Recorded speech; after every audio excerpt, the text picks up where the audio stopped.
Monetization পাওয়ার জন্য ফেসবুকে যে পরিমাণ পরিশ্রম করছি বিশ্বাস করেন, খায়া না খায়া দিনে রাতে মানুষজনের ভিডিওতে ফটোতে এত পরিমাণ কমেন্ট লাইক শেয়ার করছি।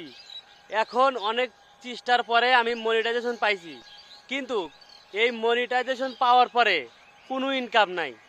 আমি যতই ভালো কোয়ালিটির ভিডিও বানাই, ভিডিওর মধ্যে কোনো ভিউ নাই। তারপরেও আমি এর পিছনে লাগে আছি যে এর শেষ অবধি আমি দেখে ছাড়বো, যে দেখি এর ভিতরে কি আছে।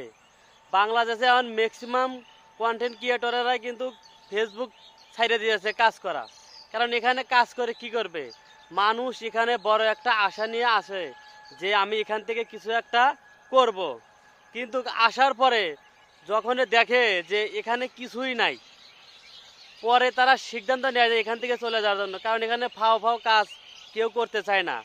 আমি যারা নতুন কন্টেন্ট ক্রিয়েটর, আমি তাদের উদ্দেশ্যে আমি একটা কথা বলি যে ফেসবুকে আসার আগে অন্তত 100 বার ভাববেন। আপনি বলতে পারেন যে ভাই তাহলে আপনিও তো নতুন কন্টেন্ট ক্রিয়েটর, তাহলে আপনি কেন ফেসবুকে আইছেন? আমি বলবো ভাই দেখেন, আমি এই ফেসবুকে 1 বছর ধরে আছি, কিন্তু কোনো ইনকাম এ যাবৎ পর্যন্ত আমি পাই নাই। এই মনের মধ্যে দুঃখ একটা রয়ে গেছে।